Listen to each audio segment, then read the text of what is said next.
Selamat malam teman-teman, terutama yang baru bergabung di Jatayu Podcast, ya, ASCI Jatayu Podcast.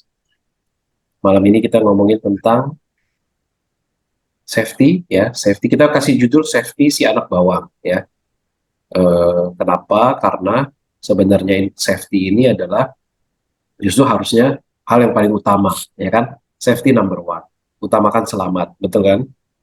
Tapi di dalam dunia kerja ya kadang-kadang itu hanya jargon, kadang-kadang si safety ini malah jadi anak bawang ya. Nah, malam ini kita akan dipandu oleh Pak Yudi ya. Pak Yudi pengalaman di warehouse ya, seorang warehouse expert, dan juga sudah kenyang pengalamannya melihat bagaimana safety itu dipermainkan gitu ya.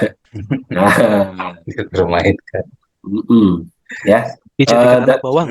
Dijadikan anak bawang, betul. Nah, kita formatnya podcast ya, jadi feel free semua mau bertanya, mau raise hand, mau menambahkan, mau berdiskusi, ya silakan feel free ya. Jadi ini formatnya santai ya. Yang mau sambil ngopi silakan, yang mau ngudut sambil ngudut silakan ya. Saya juga ini sambil makan buah sebenarnya di sini. Ya. Jadi feel free aja ya. Jadi santai ngobrol. Kalau ada permasalahan di tempat kerja misalnya, terutama yang berhubungan dengan safety, ya boleh diceritakan di sini. Siapa tahu di antara kita semua ini pasti ada urun rembuk yang mungkin bisa jadi solusi bersama. Ya, oke. Waktu dan tempat saya persilakan, saya berikan kepada Pak Yudi. Silakan Pak Yudi. Oke, terima kasih Pak Haji. Eh, Assalamualaikum warahmatullahi wabarakatuh. Selamat malam teman-teman semua yang Waalaikumsalam sudah warahmatullahi berkenan ikut wabarakatuh. hadir. Kita sedikit membahas dan diskusi lah, sebenarnya diskusi, sharing-sharing aja tentang safety. Saya coba screen share dulu ya. Materinya dengan bahasa safety si anak bawang, seperti info Pak Haji tadi ya, teman-teman semua. Jadi teman-teman kalau yang udah biasa kerja, termasuk Pak Budi nih, Pak Budi udah sangat senior juga nih ya. Rata-rata memang safety itu seperti anak bawang ya, penting banget, namun terkadang disepelekan dalam pelaksanaannya, ya kan? Oke, lanjut. Sedikit, sedikit perkenalan tentang saya ya. 18 tahun kurang lebih di supply chain management, terkhusus di warehouse management kalau saya, di operasionalnya. Jadi banyaknya di sana, sedikit di logistik, transportnya ya sedikit ngerti lah, kalau transport ya kan, continuous improvement dan lain-lain. Oke, bentar. Sering banget kalau jargonnya kan safety first ya. First itu mengutamakan keselamatan pada saat bekerja atau menjalankan semua aktivitas pekerjaan. Safety lebih banyak disebut dengan K3 ya, lebih umumnya seperti itu, singkatan dari keselamatan dan kesehatan kerja, sudah diamanatkan dalam Undang-Undang Nomor 1 Tahun 1970 tentang keselamatan kerja, Permenaker Nomor 5 Tahun 96 tentang sistem manajemen keselamatan dan kesehatan kerja, Permenaker juga Nomor 4 Tahun 1987 tentang Panitia Pembina Keselamatan dan Kesehatan Kerja atau P2K3. Prinsip dasar K3. Prinsip dasar K3, ketersediaan APD atau alat pelindung diri yang cukup dan dalam kondisi yang baik, pedoman penggunaan alat dan isyarat bahaya, dan ada pembagian tugas dan tanggung jawab yang berkaitan dengan K3. Beberapa potensi bahaya itu ada yang berkenaan dengan fisik, yaitu kebisingan, getaran, cahaya, radiasi, layar komputer, elektrik, dan lain-lain. Kimia juga ada partikel debu, cairan desinfektan, dan lain-lain. Biologis, virus, bakteri, jamur, dan lain-lain. Terkadang, contoh ya, seperti desinfektan. Mungkin teman-teman juga pernah lihat ya, pernah lihat bahwa di kita seperti OB nih kalau lagi mengerjakan membersihkan, ya, membersihkan toilet, itu kan menggunakan desinfektan tuh, desinfektan untuk membersihkan keramik yang kotor. Terkadang tidak sedikit yang tidak menggunakan sarung tangan karet, ya, tidak menggunakan masker, padahal aroma yang keluar dari bahan kimia tersebut, desinfektan tersebut, itu sangat tajam, ya. Kalau di dalam bisa bisa sesak napas itu, ya, apalagi tertutup di ruang tertutup gitu ya. Jadi kadang tuh banyak banget hal-hal yang sepele karena mungkin gini, ya memang lah ya, bukan mengatakan sekolahnya rendah ya, bukan seperti itu, tapi memang OB rata-rata itu seperti di saya saat ini tuh hanya sekedar tamatan SMA, dan dia tidak ada pelatihan tentang menggunakan alat kerja itu seperti apa sebisanya gitu loh. Itu yang kadang-kadang tuh butuh apa ya, butuh ada semacam briefing ataupun training lah ya untuk mereka melakukan itu. Karena apa? Efeknya nanti, ya, efek dari penggunaan bahan-bahan kebersihan, untuk contoh ini kan OB, ya. Oke, K3 sendiri ada penilaian tentang sistem tidak mendirikan bahaya atau dapat mengancam keselamatan dan kesehatan kerja. Perlu dilakukan penilaian risiko secara menyeluruh di dalam warehouse. Identifikasi potensi bahaya dan risiko yang mungkin timbul seperti kecelakaan, penanganan material jatuh dari ketinggian, paparan bahan berbahaya, dan lain sebagainya. Kemudian perlu dilakukan evaluasi tingkat risiko dan preventif tindakan yang harus dilakukan untuk mencegah atau mengantisipasi kejadian kecelakaan. Ya, kalau di K3 atau di safety hampir yang lain juga lah ya, tetap ada metriknya, metrik risiko K3 ya. Pembacaannya kurang lebih seperti itu. Kita lewat dulu, nanti baru diskusi ya, biar lebih enak, tinggal diskusi nanti. Kebijakan dan prosedur K3 sudah dijabarkan lewat peraturan pemerintah atau PP nomor 50 tahun 2012 serta standar ISO 45001 2018. Ya, harus dipastikan kebijakan dan prosedur K3 dibuat dengan jelas. Pastikan kebijakan tersebut mencakup semua aspek keselamatan dan kesehatan kerja. Sosialisasikan kebijakan dan prosedur tersebut untuk ke semua personel warehouse. Kalau kita bicara tentang warehouse, ya. Tujuan pendidikan keselamatan dan kesehatan kerja itu hanya satu, ya, mencegah terjadinya kecelakaan. Jadi sebelum terjadi kecelakaan, udah bisa dicegah. Jadi kerugian material dan imaterialnya bisa tidak terjadi, ya, terjadi. Terus dua hal penyebab kecelakaan kerja. Sebenarnya bukan hanya kecelakaan kerja ya, hampir semua. Jadi ini konsep dasarnya. Perilaku yang tidak aman dan kondisi lingkungan yang tidak aman. Contoh perilaku yang tidak aman. Kalau teman-teman biasa di jalan ya, bisa di jalan, di perlintasan kereta api, teman-teman akan sering banget melihat perilaku yang tidak aman oleh pengendara motor ataupun pengendara mobil, ya. Makanya kan kadang terjadi kecelakaan lewat ketabrak kereta. Orang pintu keretanya apa, perlintasannya udah ditutup tapi memaksakan tetap lewat, ya. Memang jeda antara pintu ditutup, perlintasan ditutup sama kereta lewat itu lumayan lama, ya. Terkadang orang tidak sabar malah lewat, ya. Kondisi lingkungan yang tidak aman ya sama seperti contoh kalau kita di warehouse, ceceran oli mungkin akan sering banget ya teman-teman yang menggunakan alat kerja, mau restruct, forklift, itu kan komponennya kan rata-rata menggunakan hidrolik. Hidrolik itu ada oli hidroliknya. dan tidak sedikit ada kebocoran. Terkadang menganggapnya sepele, ya. Kebocoran hanya titik-titik kecil aja sih, ya. Biasanya itu hanya kebocoran kecil, hanya kalau orang lewat bisa terpleset, itu kalau orang. Alat kerjanya kalau lewat bisa tergelincir juga, malah lebih bahaya, ya. Menyatakan kondisi lingkungan yang tidak aman jadinya. Oh ya, ada yang ini, ada yang mau bertanya atau menanggapi, silakan ya. Itu aja ya Pak Haji ya, daripada menunggu sampai akhir ya. Ya, betul betul. Yang mau menanggapi langsung ya. Kalau eh, ketika Pak Yudi lagi ngomongin satu topik langsung aja. Kayak tadi tuh yang menyeberang kereta ya. Coba di sini masih banyak gak yang suka begitu?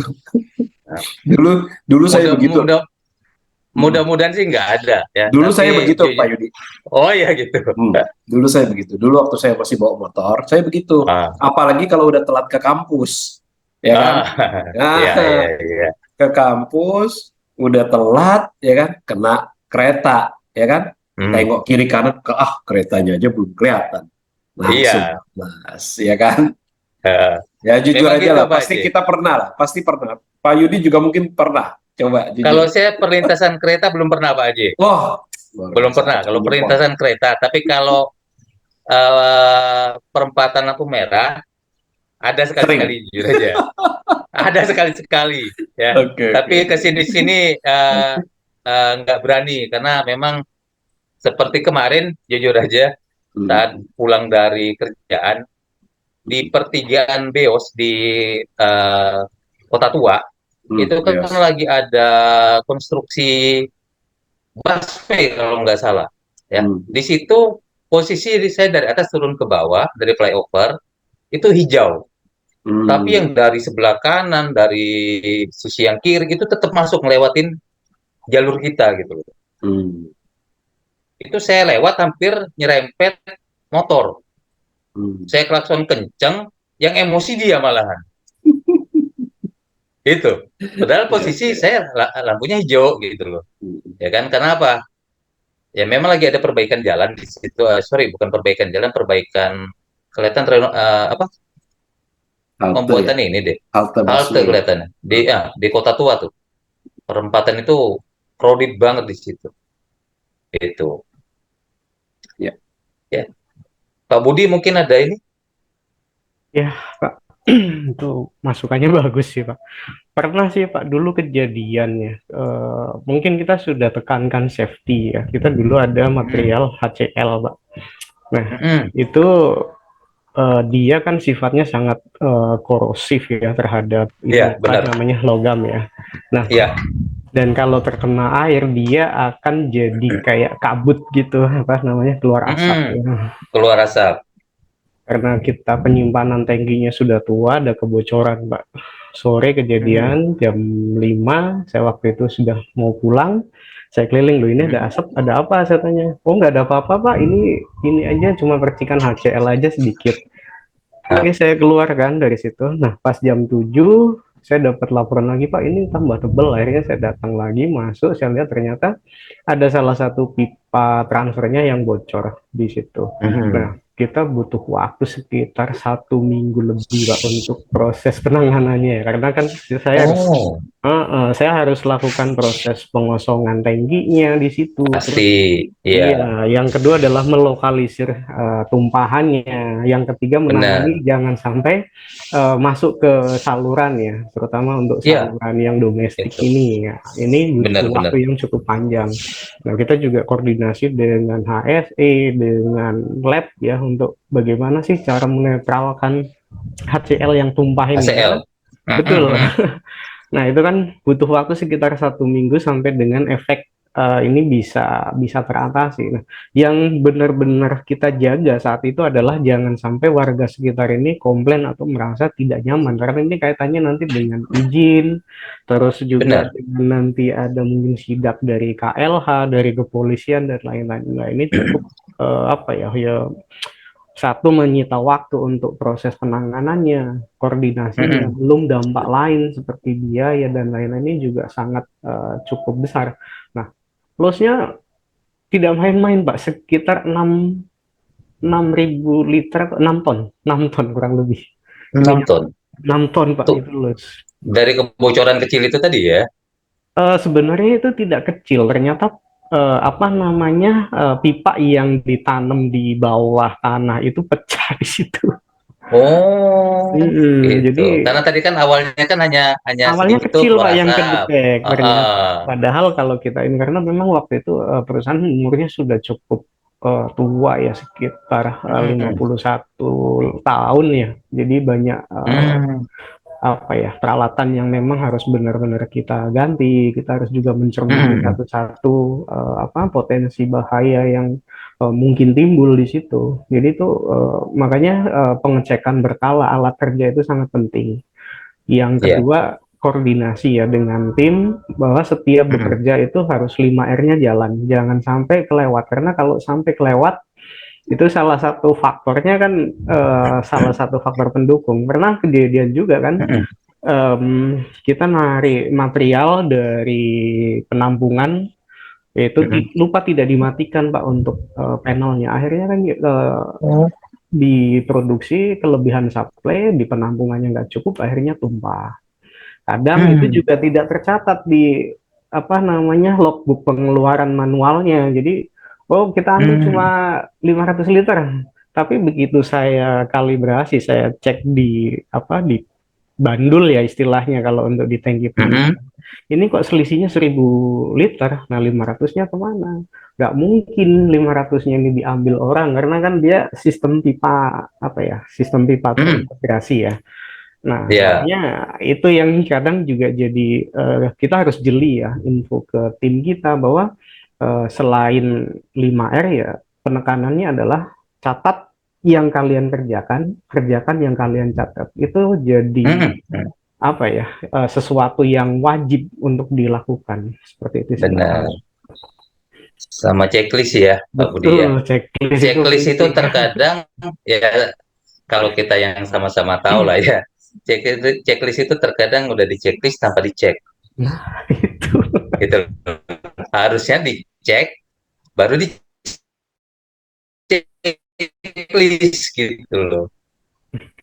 Ya, betul. bukan di checklist tanpa yang biasa di lapangan, apalagi yang biasa gembak ke lapangan pasti tahu, pasti nemuin, ya, pasti nemuin hal-hal yang begitu. Dan itu salah satu sumber bahaya untuk terjadinya kecelakaan, ya, itu.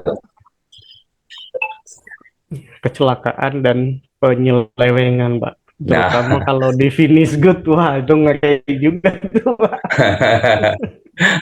Karena itu ya. ya pokoknya banyak lah pengalaman yang seru ya. Dia buat checklist, tapi pengeluaran barangnya fiktif dan Oh, lain-lain juga banyak banyak Pak Pak. kejadian kayak Jadi gitu. kalau mau curang itu jalannya banyak, itu loh. Itu banyak banget, ya. Oke Pak Budi, terima kasih. Teman-teman yang lain, silakan ya. Ada yang mau menambahkan silakan, ada yang mau curhat ya boleh. Tuh, kalau nama PT-nya nggak usah disebutin karena ini direkam, ya. Di YouTube juga ada streamingnya. Ya, silakan.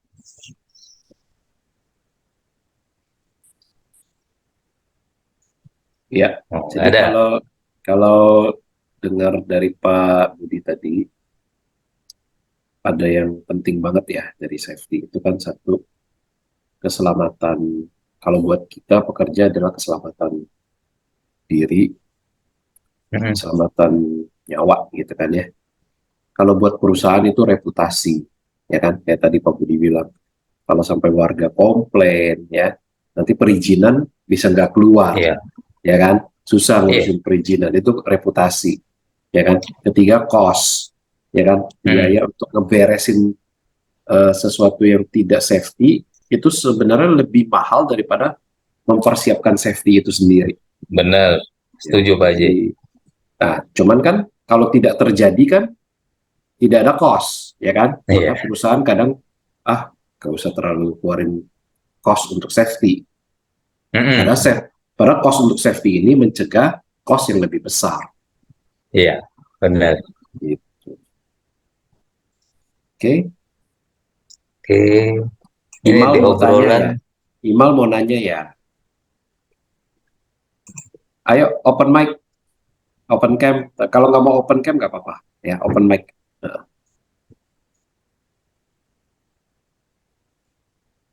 Imal, silakan. Selamat Ya, malam Bapak-Bapak. ya malam. Malam. Silakan Mbak Assalamualaikum. Imal.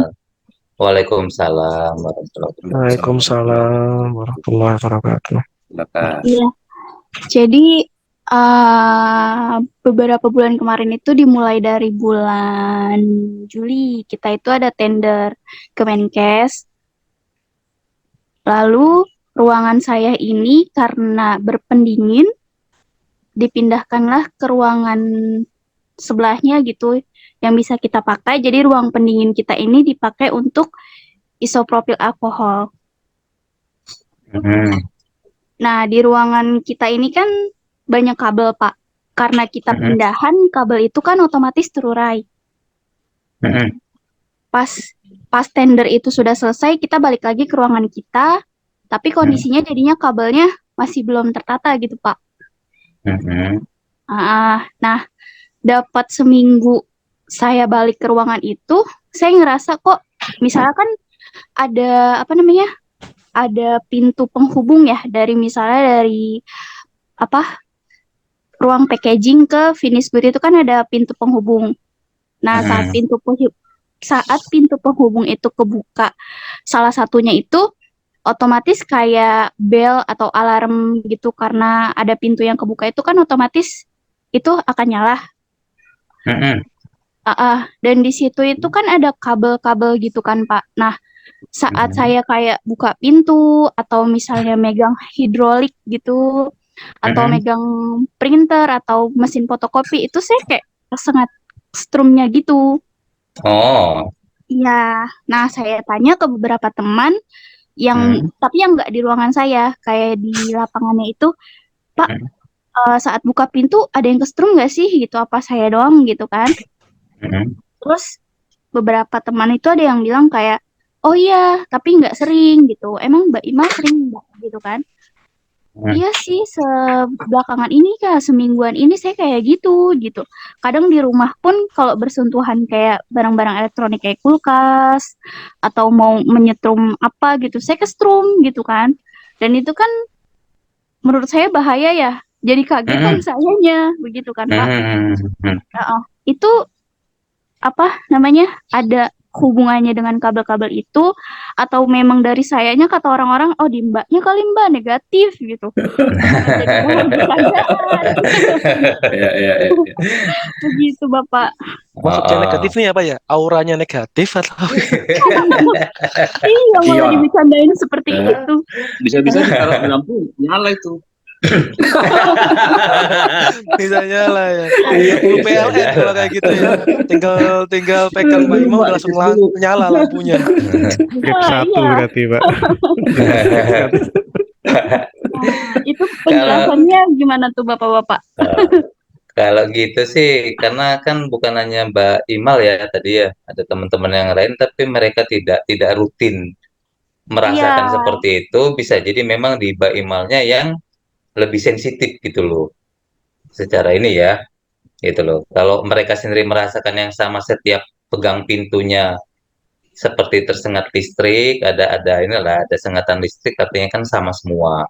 Ya kan memang mungkin beberapa orang ada yang lebih sensitif tentang seperti itu ya, Mbak Imal ya. Ya memang kabel-kabel itu sih ada baiknya memang dirapikan. Ya, bisa jadi ada yang terkelupas ya kan, terkena bodi pintunya, kan biasa pintunya dari logam kan.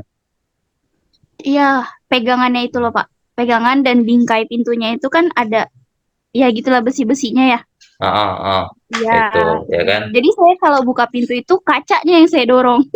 Oh. Kalau enggak ya pakai ini, Mbak Irma, pakai apa? Sarung tangan. Kelihatan lah. Sarung tangan biasa aja, bukan sarung tangan ini. Kan kalau menggunakan sarung tangan kan tubuh tidak langsung bersentuhan dengan itu. Sarung tangan bebas. Sorry Mbak Imal, itu pintunya pintu aluminium atau pintu Aluminium ya? Kurang tahu ya, Loh, Pak. maksudnya kalau misalkan Cuman yang kayak di PT-PT aja Cenderung kayak besi gitu sih, untuk besi ya. hubungnya gitu ya. Bukan Gimana ya? kayu, besi. yang pasti bukan kayu. Iya, besi pegangannya itu. Oke. Bukan, Kalau Pak. besi, selain Besi. pegang gagangnya, pegang list besinya tersengat listrik gak? Atau Enggak cuma sih. pegang gagangnya Tapi aja? gagangnya. Tapi pernah sekali itu kayak kan apa sih ditoel-toel dulu kan Pak, saya kesetrum kan gitu kan. Mhm. Tapi karena saya pegang besi itu nggak kesetrum, otomatis besok-besokannya atau setiap saya keluar saya pegang besi itu kan. Mhm. Mhm. Tapi saya pernah sekali kesetrum juga, makanya akhirnya jadi saya dorong kacanya gitu. Kalau pegang listnya juga tersengat listrik? List besinya Itu atau apapun yang itu? sekali itu. Oh, sekali itu. Ya. Paling nanti kalau memang nggak keseluruhan keseluruhan orang tersengat listrik. Kalau dulu saya gagangnya itu dilapisin karet, Mbak. Oh iya, bisa tuh ya Pak. Gitu. Lapisin Bisa. karet. Biasanya ada tuh. Lihat aja di di e-commerce gitu ya, e-commerce gitu karet pelapis gagang pintu gitu. Cari aja yang sesuai sama gagang pintunya gitu. Itu bisa setidaknya membantu lah. Tapi kalau tersengat listriknya sampai ke list-listnya semua, berarti emang harus ada orang Kabelnya ya Pak yang diperiksa orang ya. listrik ya, Mhm. orang listrik untuk harus ngecek lagi tuh groundnya apakah memang pengaruh atau apapun itu ya saya kan nggak ngerti listrik juga itu. Iya. Tapi kalau misalkan enggak, cukup kasih itu aja. Kasih kasih karet Oh, gitu. Hmm. siap. Terima Itu sih. kasih Pak. Ya. Memang jadi nggak Kalau nyaman ya. kalau enggak ya itu tadi sarung tangan ya, sarung tangan bebas Cuma sih. kan sampai bawa ke rumah dia, Pak. Karena gini, tubuh itu bisa Oh. nyimpen Pak Perkasa. Tetap untuk Iya, orang tertentu yang sensitif ya. Karena tadi Kalau kita yang kata biasa-biasa Mbak sih itu enggak. buka kulkas aja dia jadi terasa gitu. Bisa jadi hanya Bukan sekedar pintunya, perasaan Pak. karena Bagian terbiasa samping-sampingnya. tersengat listrik di kerjaan gitu loh. Oh, jadi Gitu terkebawa loh. gitu ya. Iya, Siap, siap, itu. Pak. Gitu ya Mbak Imal ya. Sebelumnya pernah tersengat cinta kali sama karyawan yang lain. Masya Allah. Jadi efeknya sampai ke pintu-pintu. Gitu. Jadi ke bawah-bawah gitu, Pak ya. Ke bawah-bawah sampai ke rumah segala kan Pak Perkasa kan gitu. Iya Pak. Ya, siap. Ini Mas Oke, anak bawang makasih nih ya. siapa namanya nih? Ah. Ayo Mas, monggo. Ayo. Assalamualaikum. Waalaikumsalam. Oh, Waalaikumsalam. Waalaikumsalam. Salam kenal Bapak Cewek. Bapak. Sorry, Baik, maaf, gitu. maaf. Ini Iya. bawang merah apa bawang putih? Bawang bombay Pak. Oh iya. Kalau perempuan kalau laki-laki bawang goreng berarti.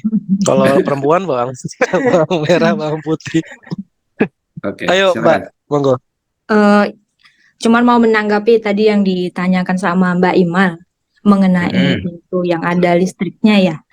Sebaiknya balikin lagi ke perundangan kita. Di Undang-Undang Nomor 1 kan disebutkan bahwa karyawan berhak melakukan menyatakan keberatan kerja jika syarat keselamatan kerjanya tidak terpenuhi atau ditentukan lain oleh tenaga ahli K3. Jadi sebaiknya kalau misalnya memang sudah merasa terganggu dengan adanya listrik atau hal-hal seperti itu, sebaiknya disampaikan saja kepada pihak safety-nya si anak bawang itu gitu. Iya. Jadi nanti akan bekerja sama dengan tim facility atau tim yang mengurusi masalah listrik untuk mengecek apakah ini betul gitu. Dia berbahaya atau dia tidak berbahaya gitu. Kalau misalnya dia tidak berbahaya, apa yang harus dilakukan supaya tidak terjadi keresahan. Tapi kalau misalnya dia berbahaya, supaya bisa langsung diambil tindakan karena mumpung masih dini gitu. Jadi itu saja sih Pak kalau dari saya. Iya. Okay. Sudah sih Bu, sudah dibenarkan. Sudah dipasang-pasang apa sih kayak pelindung kabel gitu kayak rumahnya gitu. Oh iya. Iya. Iya. Kalau udah gitu Mbak Imal masih ada tersengat listrik atau enggak? Setelah ada perubahan itu tadi. Belum dicoba sih Pak, masih takut. Karena yang terakhir itu pengatannya itu kayak ya bikin kaget lah gitu. Mungkin nanti gitu. iya baru dicoba Senin lagi. Oke, oke, oke.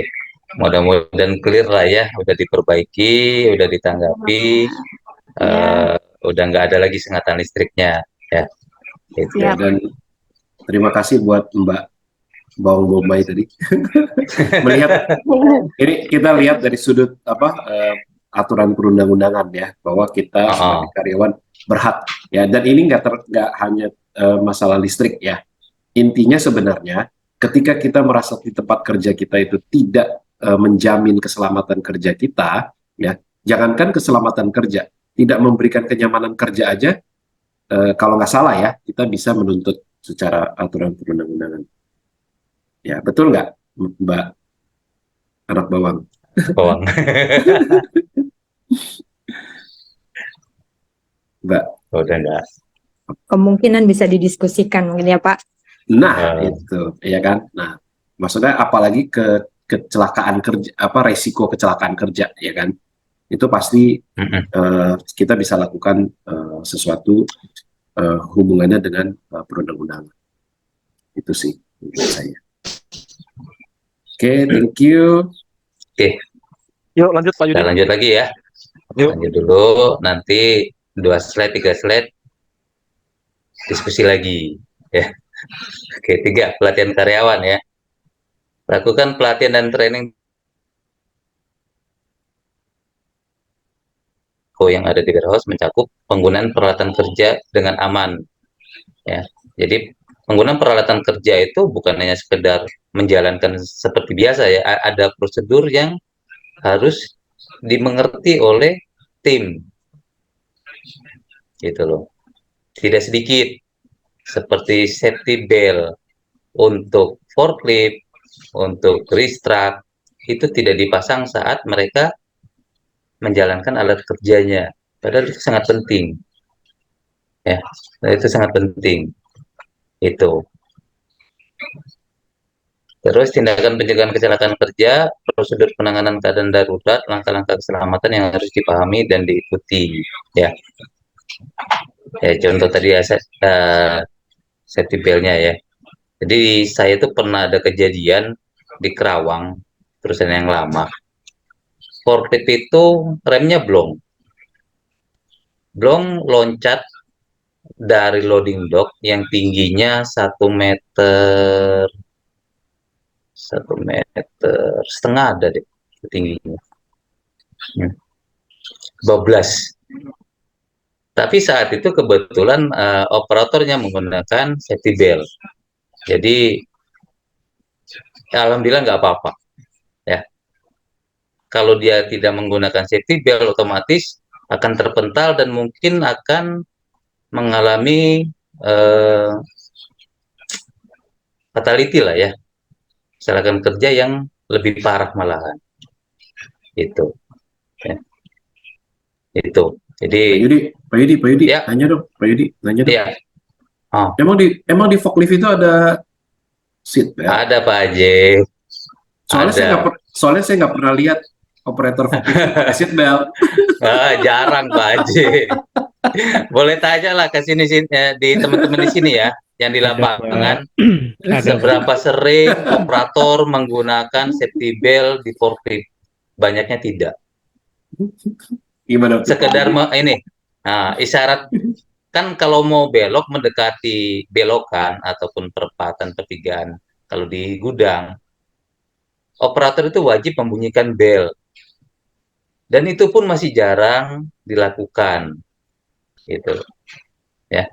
Masih sangat jarang yang begitu. Padahal sepele tapi dengan dia membunyikan klakson ya, otomatis orang akan lebih aware di sekitar area situ. Ya. Sebenarnya Pak Aje, kalau safety itu kalau di alat kerja itu banyak banget. Termasuk dia menggunakan lampu apa, saya jujur lupa namanya ya, di bagian belakang itu tambahan.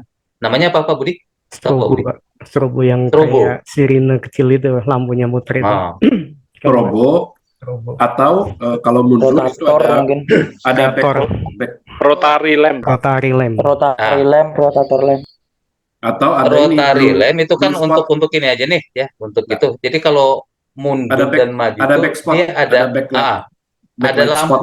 lampu khusus tambahan, bener Pak Haji. Ada Biasanya lampu warna biru. khusus, Ya. bener.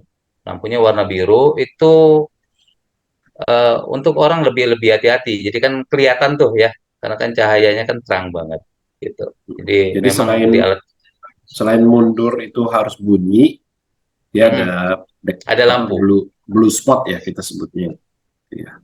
Nah, itu ada lampu tambahan ya. Itu. Kalau di palet mover sih nggak ada Pak Haji safety belt ya. Safety belt nggak ada. Yang ada itu di restract sama forklift ya. Restract sama forklift.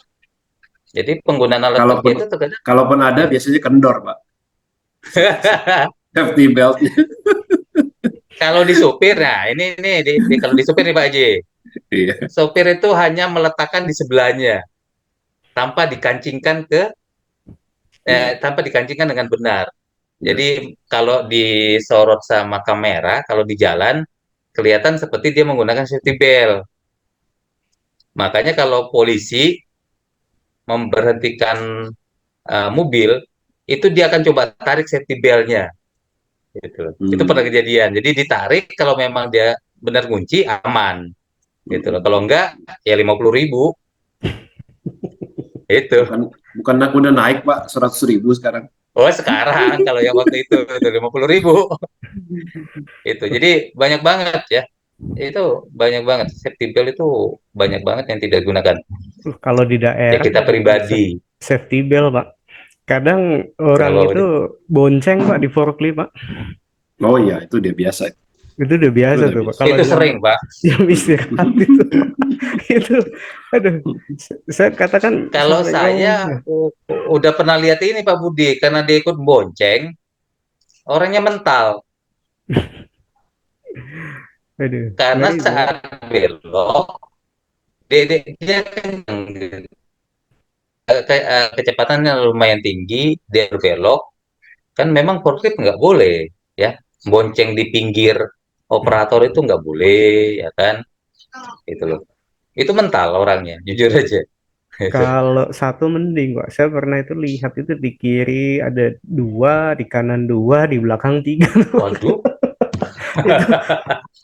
aduh, sampai kadang saya apa ya ngomong itu, udah sampai akhirnya saya kasih apa ya? Kalau misalkan ada kejadian seperti itu, saya kasih SP Pak langsung.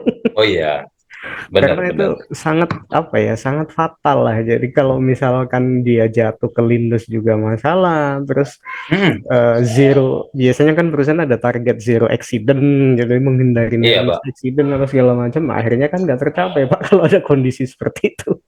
benar benar makanya kan salah satu untuk K3 itu kan pelatihan karyawan tuh Pak Budi dan teman-teman yang lain itu sangat penting ya.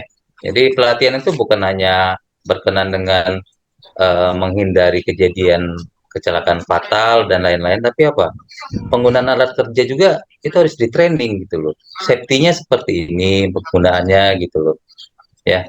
Jadi teman-teman di lapangan itu tahu persis. Terakhir saya waktu ada di Tupperware tuh pernah dapat nih untuk mengangkat ini produk seperti nomor 3 tuh gambar nomor 3 itu ternyata nggak bisa sembarangan juga gitu loh karena nanti akan mengakibatkan kesleo bisa ya penyakit setelah bekerja bisa gitu jangka panjangnya gitu loh jadi masing-masing tuh banyak banget yang harus kita kita kasih training pelatihan ke teman-teman yang dibawa kita di warehouse ataupun di bagian apapun lah ya tentang safety.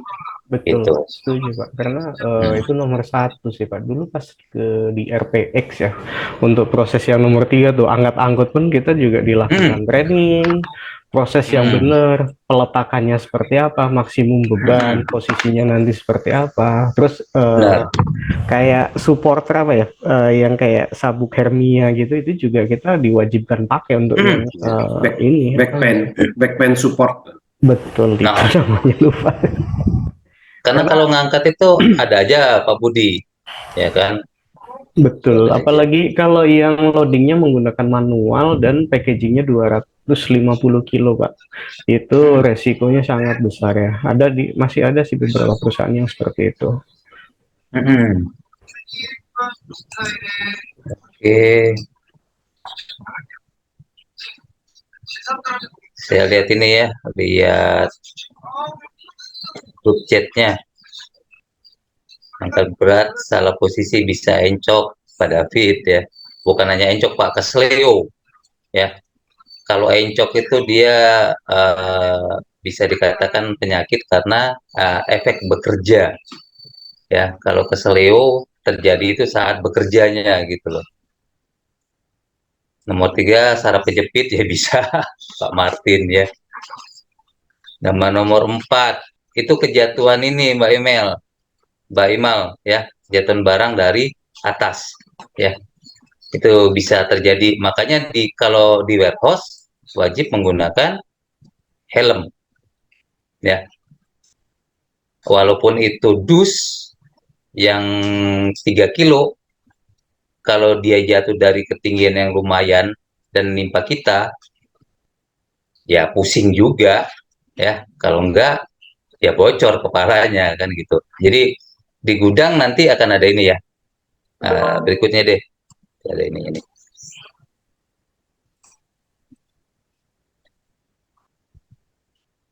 Nah, nge-lag ini punya saya.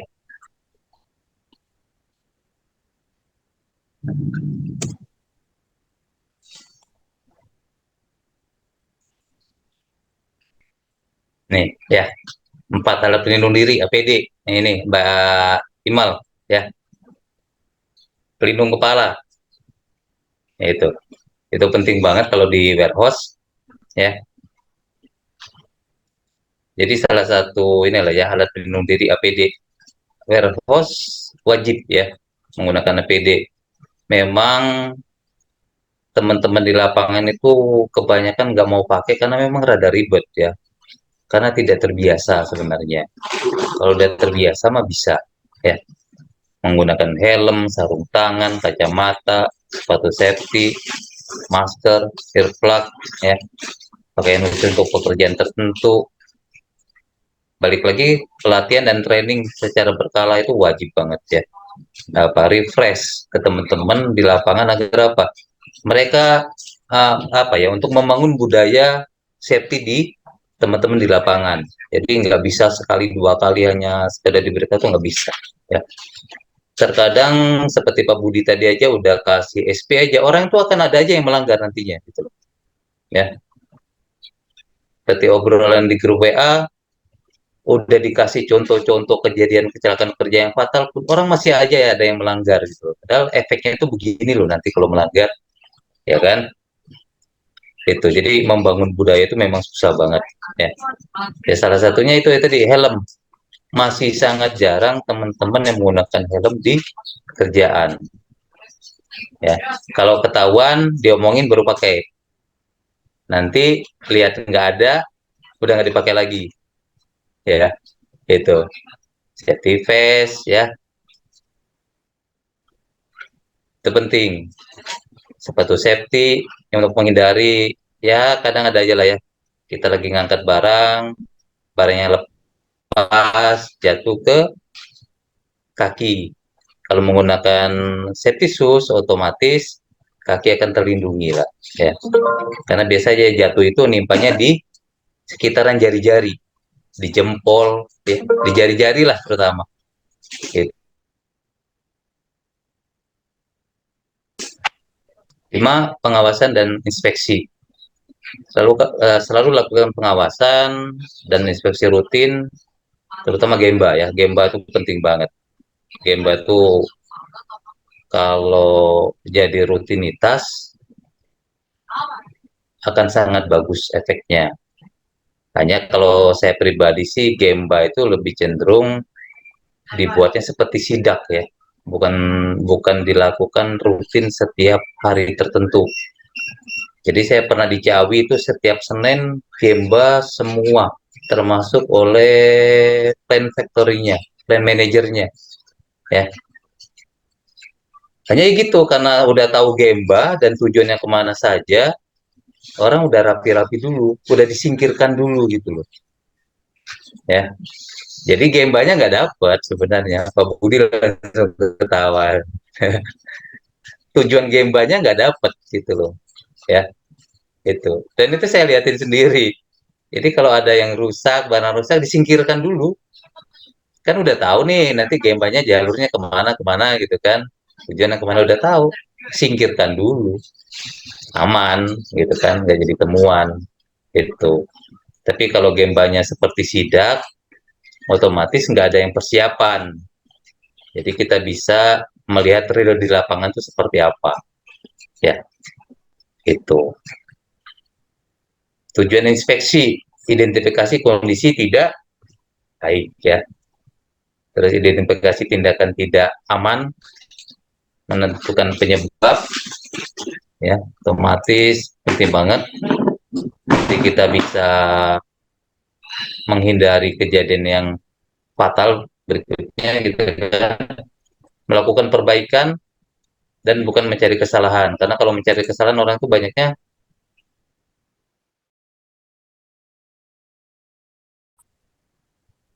itu. Teman-teman, ada yang mau ini? Pak Ini Yudi, slide-nya tahan nggak dulu ya banyak-banyak Pak ya. Yudi. Tahan dulu Oke. teman-teman. Kita foto dulu yuk. Oh iya, Kita ayo. foto dulu. Pak Yudi tolong di Ini stop share dulu Pak Yudi. ini ya. Silakan Oke. Pak David. Baik, Pak. Selamat malam, Pak.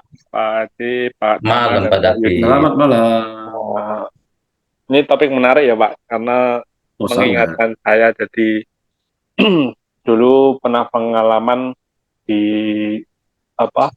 perusahaan di Kalimantan itu, menyambung sedikit tadi dari Pak Yudi terkait isyarat maju dan mundur serta start engine.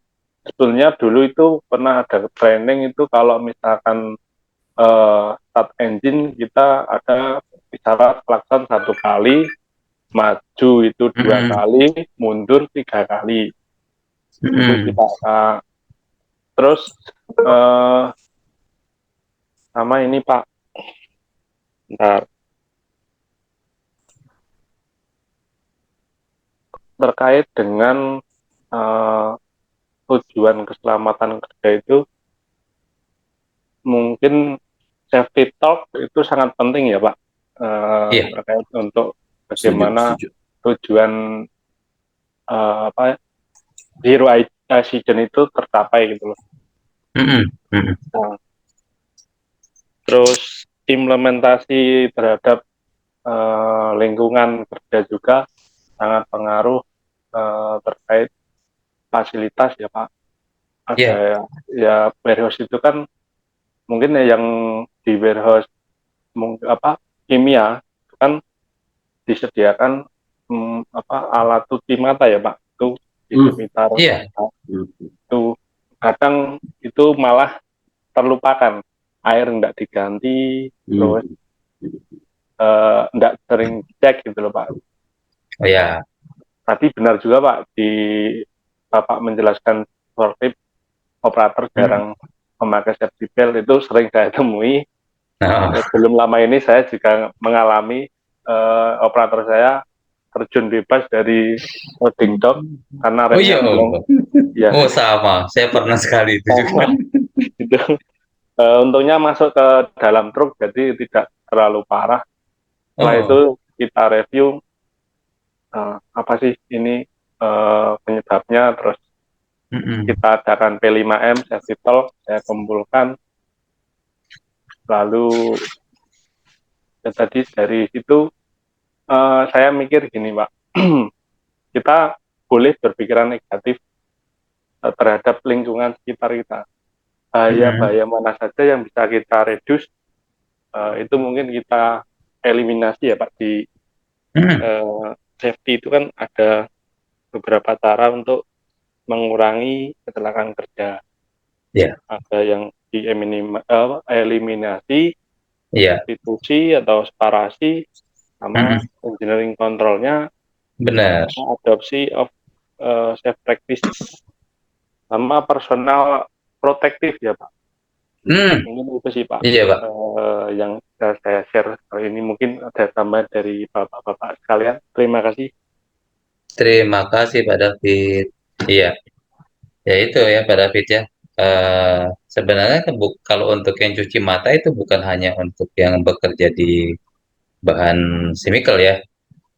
Di cuci mata itu lebih cenderung banyak dan harus ada di area parkir kendaraan, parkir alat kerja dan pengisian air akinya ya, yang menggunakan aki basah. Nah, itu ya. Ya itu tadi pentingnya checklist, bukan hanya sekedar checklist ya. Larinya tetap nantinya ke 5R. Ya, jadi semuanya itu saling terhubung sebenarnya gitu loh.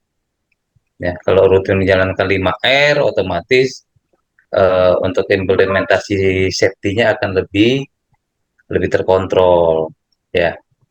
Itu. Pak Yudi, tadi menarik yang Ya. dibilang Pak David tadi ya. Boleh nggak saya share screen? Karena ini Boleh, bentar. Ya. Silakan Pak J.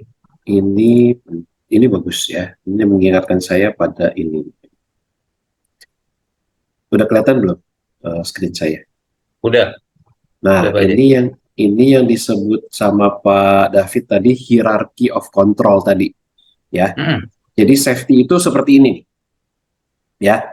Makanya kalau ada yang baca LinkedIn saya sering nyentil orang-orang yang mengatakan safety itu adalah PPE.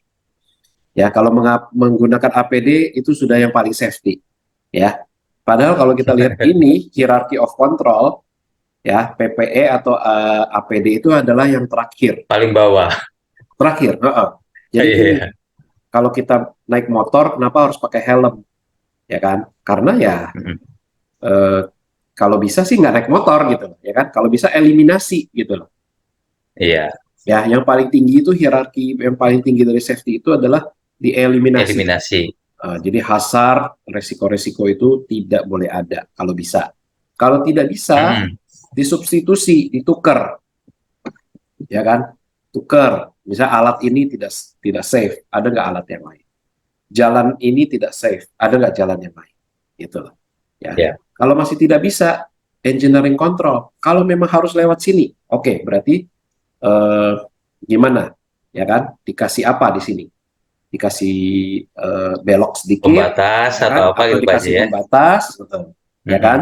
Atau nih dia bilang nih isolate people, ya. Jadi kenapa ada di gudang itu ada jalur pejalan kaki, pedestrian. Nah, pedestrian itu termasuk engineering control. Jadi mengatur orang-orang supaya terpaksa harus di sana supaya safe. Iya.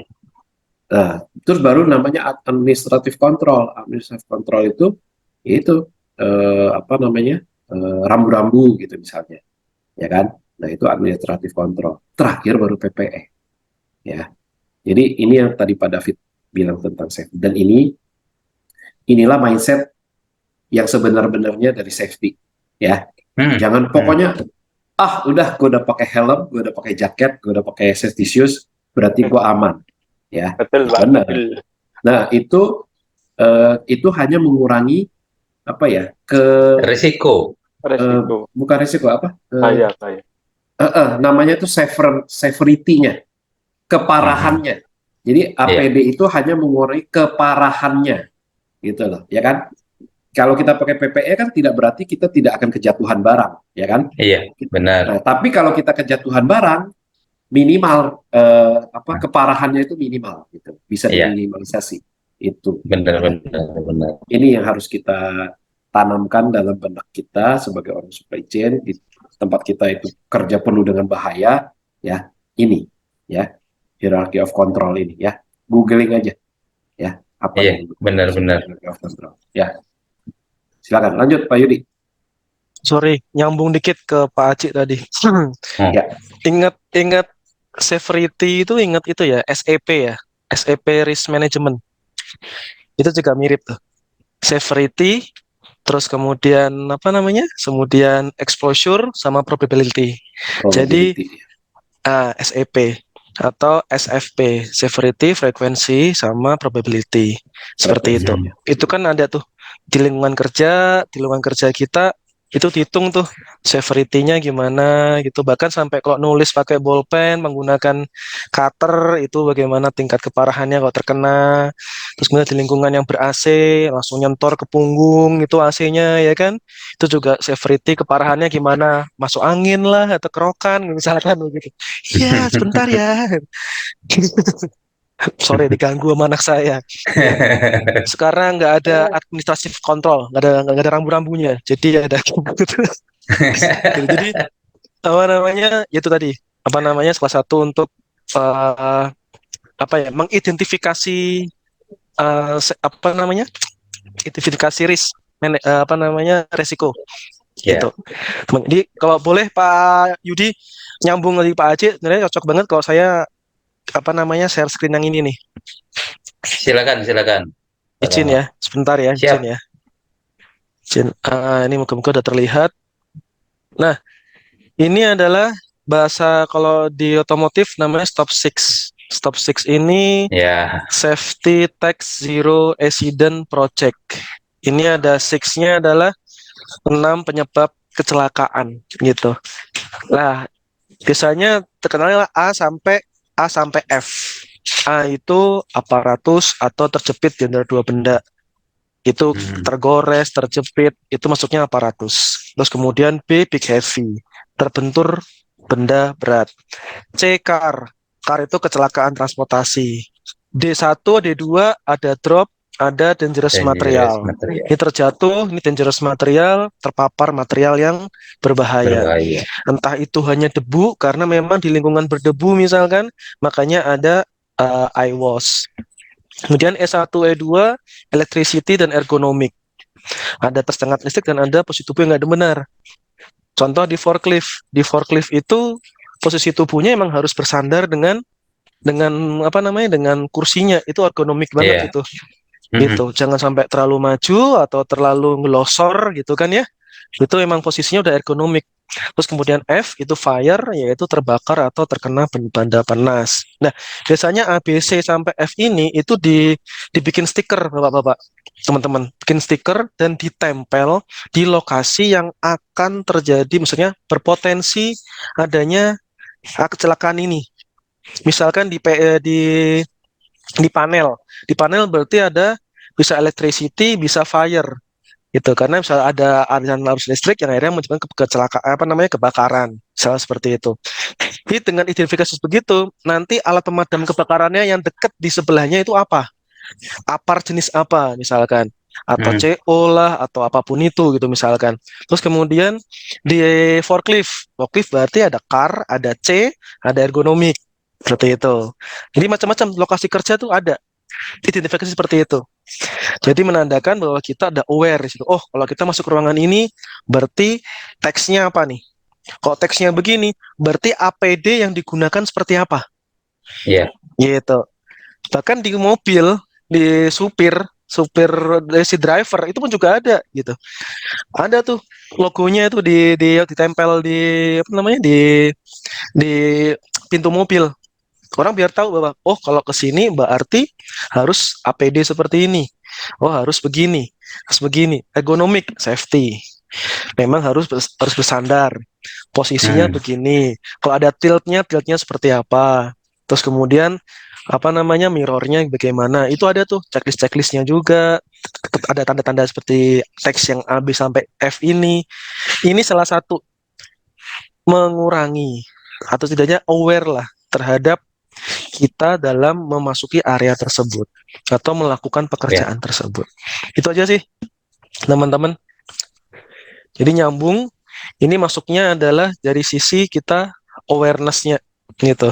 Karena kalau nggak ada tadi administratif kontrol tadi, nggak ada rambu-rambu tadi, orang-orang makan nggak mhm, nggak tahu bahwa ada apa di lingkungan itu, di area itu. Itu mhm. ada safety sign-nya di situ. Ya, itu aja sih teman-teman. Dari saya. Lanjut Pak Yudi, sekedar tambahan aja. Oke, siap. Mas Adam udah ini belum? Belum ada ya? Mas Adam udah bisa ini audio?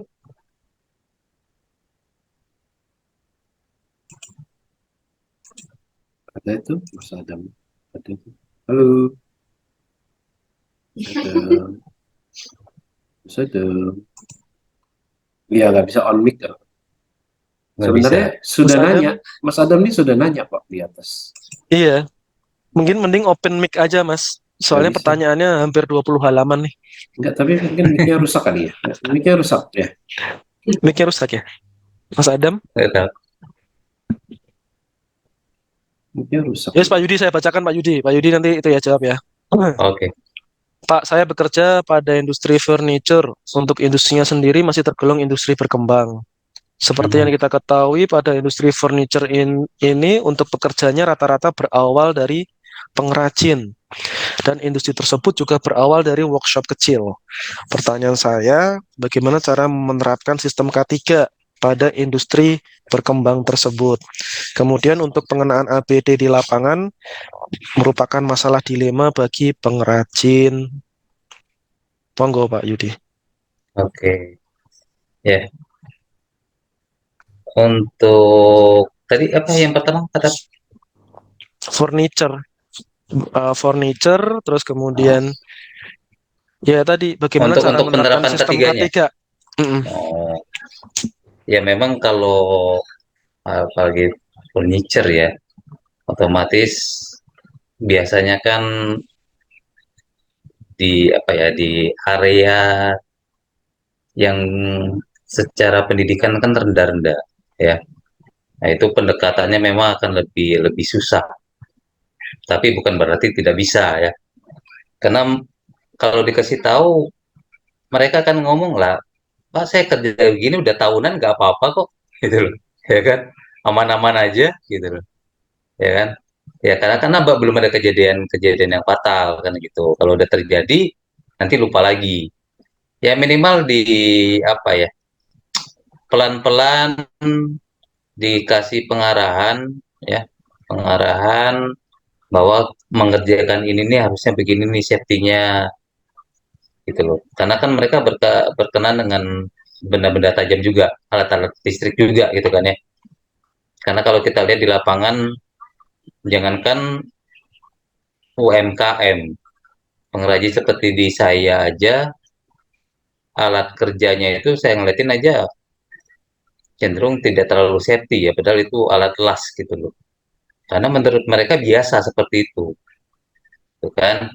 Jadi butuh dikasih pelatihan, walaupun pelatihannya pelatihan yang ringan ya, nggak harus yang berat-berat banget, Pak Adam. Kasih pelatihan ringan menggunakan alat ini, safety-nya seperti ini, ya kan? Jangan seperti ini. Kalau APD sih, kalau pengrajin, kalau yang menggunakan pahat otomatis inilah ya, kacamata, kacamata safety, karena takutnya saat dia memahat itu ada yang bagian kecil yang terpental ke mata, ya.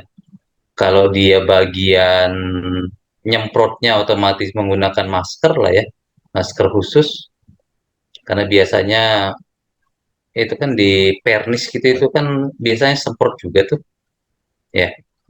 Sarung tangan, kacamata,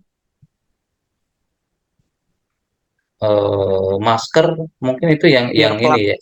earplug juga Ah, Pak. earplug untuk yang ini untuk apa kalau dia lagi motong-motong ini segala macam ya. Ya, Itu. Jadi betul. nggak sebenarnya tidak terlalu banyak ya alat kerja yang apa alat kerja safety-nya untuk di mereka gitu loh. Tapi memang membiasakan mereka menggunakan itu akan lebih sulit gitu loh ya, bukan berarti tidak bisa, tapi tetap usahakan lah ya, tetap dikasih ke mereka karena efeknya itu memang seperti pengguna earplug itu bukan bukan langsung terjadi seketika ya. Semakin lama pendengaran kita itu semakin berkurang, apalagi kalau kita bekerja di area yang bising. Makanya kalau di perusahaan-perusahaan besar saat medical check up itu pasti ada salah satunya check up pendengaran ya, check up pendengaran selain mata ya, selain mata nih gitu. Saya waktu di Hins itu pernah ada padahal kita kan di gudang tidak berkenan dengan suara yang bising, ya. Dia di medical check up-nya itu dimasuk ke dalam ini satu box, ruangan nggak terlalu gede lah, 1 meter kali 1 meter gitu, gelap, dan itu kedap banget. Kita tuh hanya mendengar aja, mendengar dan dikasih alat untuk mencet. Kalau kita dengar harus pencet, kalau nggak dengar kita nggak pencet gitu loh, ya kan. Dan itu memang kalau pendengaran kita udah berkurang, itu nggak kedengaran sama sekali karena kecil banget suaranya, gitu loh, ya. Jadi itu Audiometri ya, Pak. jujur Pak, saya nggak terlalu tahu namanya Pak David, Iya. ya. Nah, itu saya pernah jalan gitu, walaupun tidak semua perusahaan waktu medical check up itu menerapkan seperti itu ya. Jadi umumnya itu biasanya sih apa ya, darah, kacamata, penglihatan. Dan kebetulan waktu saya di Ines itu ada salah satunya itu tadi yang pendengaran itu, ya. Efeknya tuh bukan sekarang, tapi jangka panjang gitu. Ya, balik lagi kepada David tadi, kalau untuk alat-alat untuk safety di mereka sih nggak terlalu banyak lah ya, nggak terlalu banyak. Kacamata itu untuk menghindari saat mereka menggunakan pahat ke kayu karena pengrajin ya, takutnya ada yang loncat kena mata, ya kan, jadi lebih safety. Kalau yang bagian menyemprot untuk ini pernis dan lain-lain, termasuk dempul, itu kan menggunakan dempul tuh, habis didempul nanti diamplas, itu debunya kemana-mana tuh, ya. Menggunakan masker khusus lah ya, bukan masker biasa, tapi ada masker khusus, sarung tangan ya untuk menghindari luka karena itu tadi benar-benar tajam, termasuk earplug tadi, ya. Itu sih Pak David, kalau untuk yang pertanyaan Pak David tadi, ya. Mas Adam. Iya sorry, karena ngobrol tadi Pak David yang ikut nimbrung jadi lupa saya. Ya. Mas Adam, Pak Mas Adam, ya. Mungkin sedikit tambahan dari saya. Sebenarnya kalau Mas Adam melihat di grup 1 atau grup 2 yang ramai mengenai safety, itu sebenarnya kalau safety itu top to down ya, bukan down to top, top to down. Jadi dari top manajemen dia memang harus apa namanya, memang sudah harus agree Peduli. bahwa Iya. ya harus sepakat bahwa melaksanakan itu safety itu tadi itu. Jadi kalau mau dari bawah agak sulit gitu. Jadi ngobrol dulu sama ownernya, ngobrol sedikit-dikit, senggol-senggol dikit, tipis-tipis dulu gitu kan, nanya gitu, Pak, ini mengenai safety gimana ya? Saya ngeliat kok kayaknya khawatir, kayaknya kok near miss semua gitu misalkan.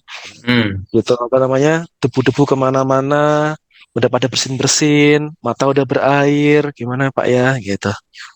Sentil dulu, maksudnya senggol dikit-dikit dulu.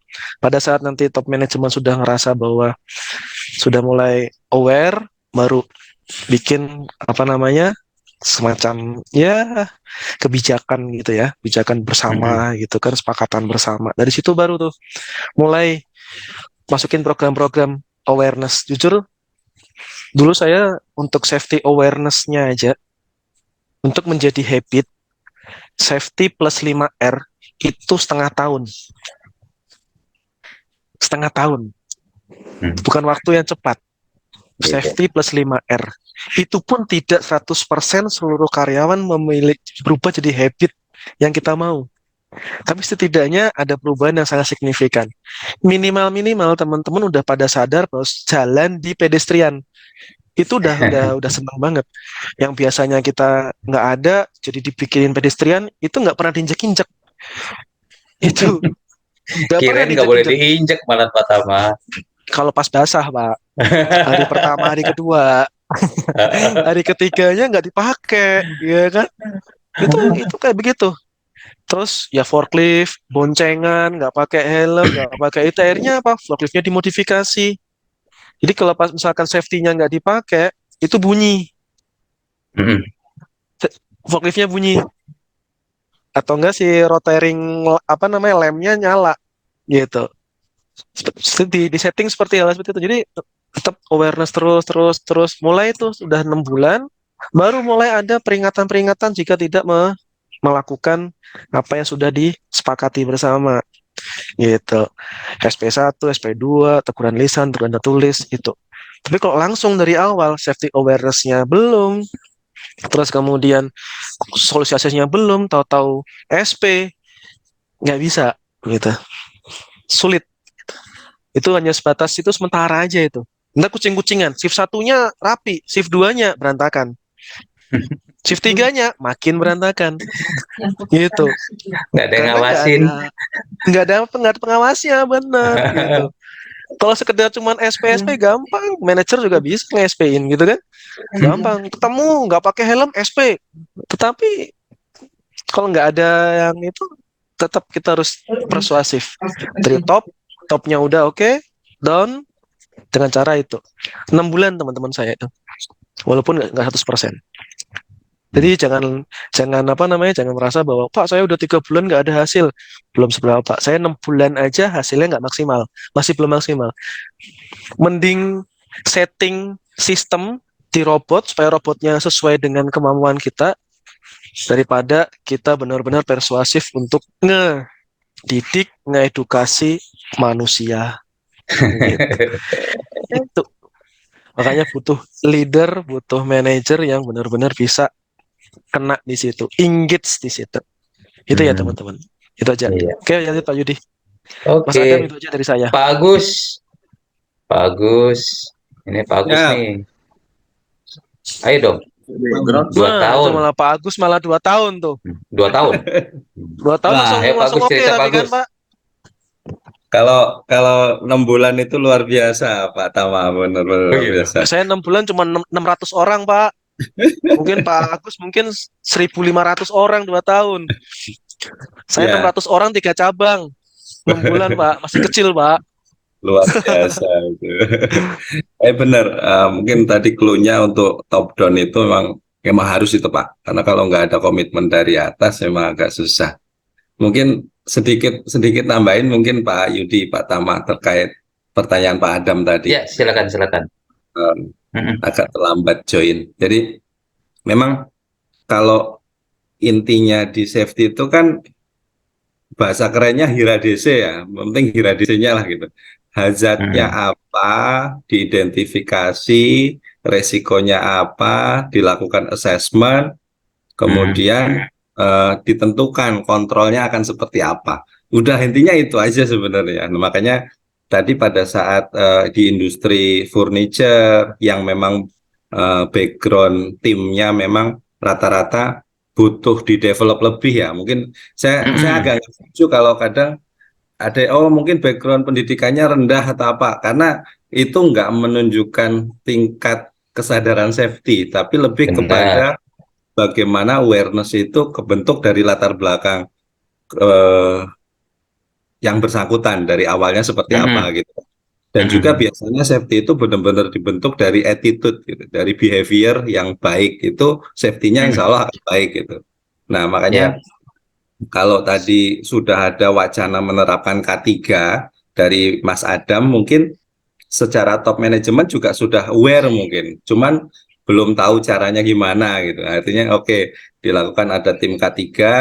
Nah tim K3 ini yang PR-nya berat. Tadi mengidentifikasi hazardnya, kemudian resikonya apa, sama nanti kontrolnya bagaimana. Nah itu yang perlu ditanamkan benar-benar ke karyawan adalah identifikasi hazardnya dulu. Hazardnya apa, resikonya apa. Wes nggak usah kontrol-kontrolan apa-apa dulu. Yang penting teman-teman di lapangan itu paham. Saya bahayanya tangannya kejepit. Saya bahayanya telinganya budek. Agak kasar. Saya bahayanya matanya kelilipan gitu kan. Nah, itu aja kampanyekan dulu di awal sampai benar-benar orang tuh jengah, jenuh, pokoknya itu resiko benar-benar ke dalam hati bahwa itu resikonya buat mereka sendiri. Nah, nanti sambil jalan itu melakukan mendefine kontrolnya akan seperti apa, tapi dengan melihat perkembangan dari sosialisasi yang tadi gitu. Jadi kalau tadi terkait teman-teman di lapangan sudah aware dengan resikonya, sudah aware dengan hazardnya, dengan risknya, mulai masuk kontrolnya akan seperti apa. Jadi apakah kontrol yang hierarki kontrol tadi escape-nya bisa dilakukan nggak, eliminasi, substitusi, kontrol engineering, administratif, atau hanya PPE-nya saja, tapi dilihat dari tingkat kefahaman teman-teman di lapangan. Nggak harus yang idealis dulu, benar-benar ya pelan-pelan sambil membentuk awareness tim di lapangan bahwa safety itu buat mereka, bukan buat perusahaan. Dan itu harus benar-benar sincere. Sincere itu apa ya? Tulus gitu, tulus dari leader bahwa itu benar-benar bukan semata-mata takut perusahaannya terkenal jadi nggak aman atau kena BPJS ada isu atau apa, tapi lebih kepada benar-benar tulus supaya karyawan selamat. Tanamkan itu terus.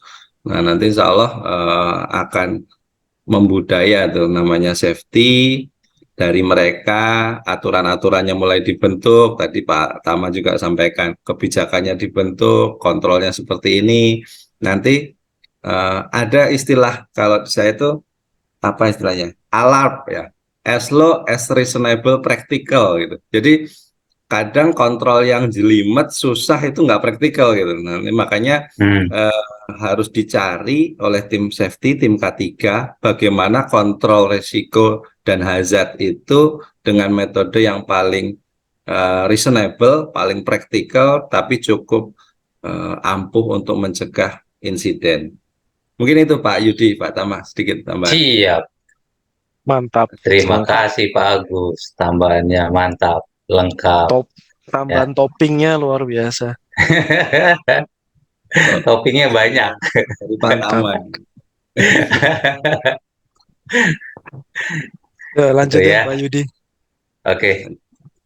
Yang nomor 6, pelaporan dan investigasi kecelakaan. Jadi setiap terjadi kecelakaan ya perlu dilakukan investigasi, pelaporan dan investigasi yang menyeluruh lah ya, agar jelas masalahnya apa ya, kejadiannya kenapa, terus kedepannya harus seperti apa agar tidak kembali terjadi ya.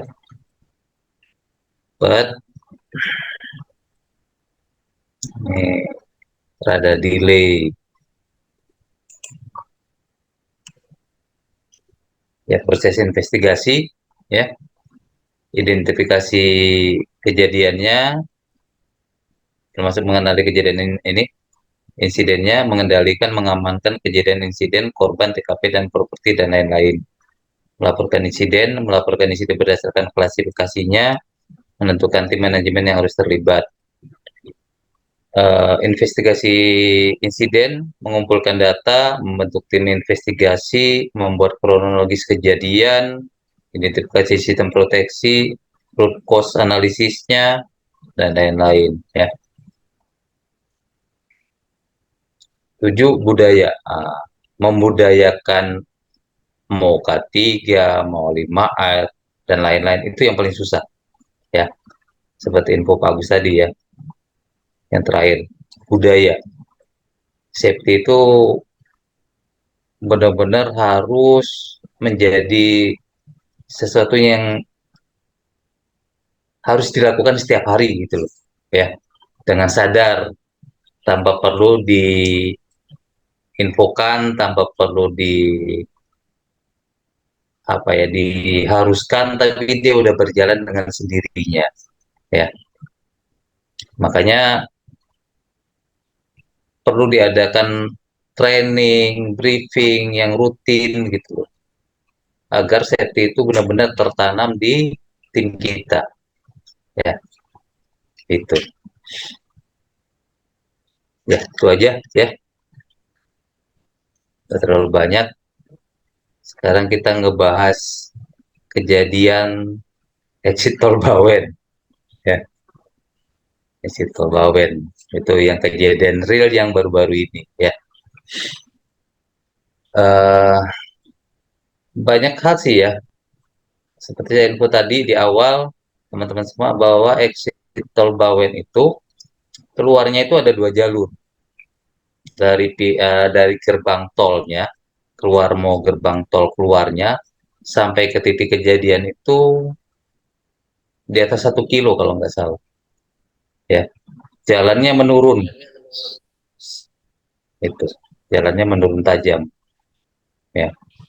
Hanya 2 jalur, satu ke kiri itu ke Solo, ke arah Boyolali, Salatiga, Solo, dan seterusnya ke arah Jawa Timur. Lurus, kalau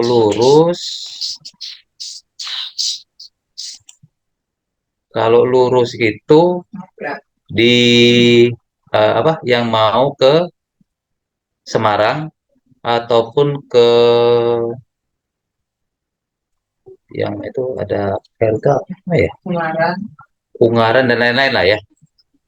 Yang satu jalur untuk masuknya. Nah,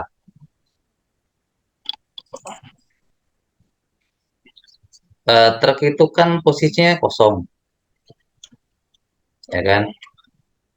Kalau lihat di videonya sih, di videonya itu truk itu malah bukan ke kiri yang seharusnya dia bisa lewat sekalian ya. Nggak ngerti juga kenapa bisa begitu. Atau kenapa dia tidak membenturkan kendaraannya ke pembatas jalan yang membatasi yang masuk sama yang mau keluar ke arah Semarang. Ya, kalau kita info-infonya kan remnya blong, ya, rem blong. Memang rem itu kan minyak rem itu kan bersifat higroskopis, ya.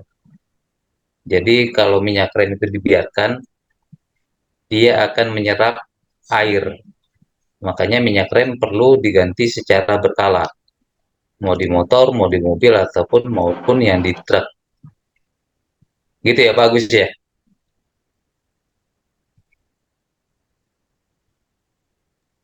Lanjut Pak Yudi. Izin menambahkan Pak, Oh ya, silakan. kalau di truk itu kan ada beberapa macam sistem remnya. Ada yang air over hydraulic, ada yang full air brake system, atau semuanya tuh pakai udara ya.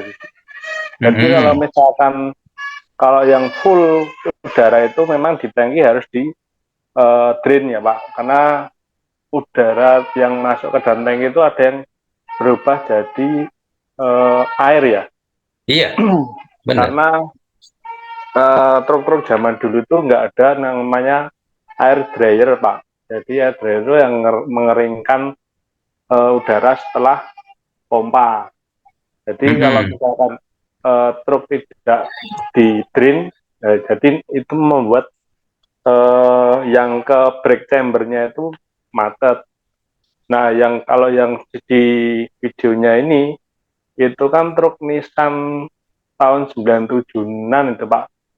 Itu masih pakai sistem kombinasi hidrolik dan udara. Nah, kalau nggak salah itu arahnya dari arah Mbawen Pak. Dari atas itu kan memang turun ke bawah. Nah, kalau yang ke kiri itu masuk tol, lurus itu kan ke Salatiga. Memang itu turunnya agak panjang ya Pak. Iya, panjang. Jadi, panjang benar. Mungkin asumsi saya itu yang namanya rem blong itu driver kadang panik. Pas panik ini tuh mau mikir ini larinya kemana itu kan udah ngeblank gitu loh Pak. Kalau ngomong. Jadi Iya, ya benar-benar. mungkin seperti itu sih. Kalau di posisi driver ada yang bilang wah ini kok nggak dilempar ke kanan, lempar ke kiri. Wes mungkin di situ udah panik.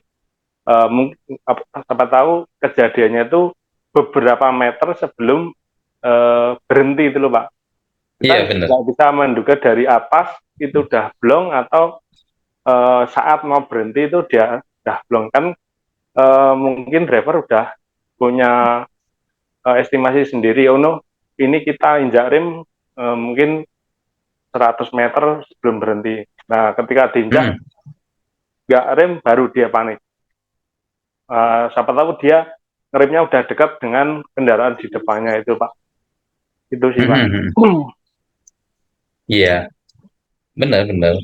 Memang kondisi tertentu itu untuk orang tertentu itu akan buat responnya malah tidak berjalan ya responnya. Kalau dapat info sih dengar-dengar info di berita itu Pak David, itu dia satu sekian kilo, 1 kilo berapa ya?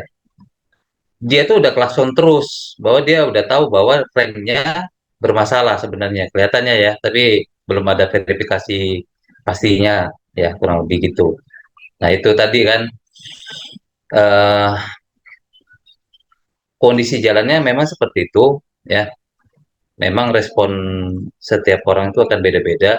Hanya memang maintenance kendaraan itu penting ya, penting banget dan sering banget sih nemuin rata-rata apalagi kendaraan-kendaraan tua yang punya truk itu taunya jalan ya. Yang penting bisa menghasilkan uang. Padahal ya terkadang truk itu butuh butuh perbaikan tertentu ya. Apalagi terkadang kalau truk-truk yang menggunakan oli ya, oli minyak rem lah ya, ya mengandalkan yang seperti itu, saya tuh sering banget lihat dia kalau ngerem itu posisi dengan muatan yang berat ya, muatan berat ngeremnya dadak gitu loh. Padahal komponen rem itu yang saya tahu itu logam dan karet, sil-silnya karet. Dengan mendapat tekanan yang tiba-tiba, otomatis lama-lama karet itu akan melar. Ya. Ditambah tadi oli, minyak rem itu bersifat menyerap air. Ya, jadi semakin lama kualitas minyak remnya sendiri akan turun. Ya, butuh berkala diganti lah, gitu. Ya, jadi banyak faktor sebenarnya ya. Kenapa bisa terjadi begitu? Kenapa dia nggak ke bahu jalan, pembatas jalan bukan bahu jalan, ya, pembatas jalan yang otomatis dengan kondisi truk yang kosong itu akan lebih mudah berhenti dibandingkan kalau dia lagi muatan full ya itu. Kenapa dia nggak ke kiri yang padahal itu jalur itu bisa langsung belok ke kiri terus gitu loh karena nggak ada lampu stopan ya itu. Banyak hal yang menyebabkan yang seperti itu, tapi yang pasti kalaupun remnya sampai blong otomatis maintenance kendaraannya yang kurang ya, kurang diperhatikan itu sih ya. Jadi eh, banyak banget. Iya Pak David silakan. Eh, Izin menambahkan lagi Pak tadi Iya.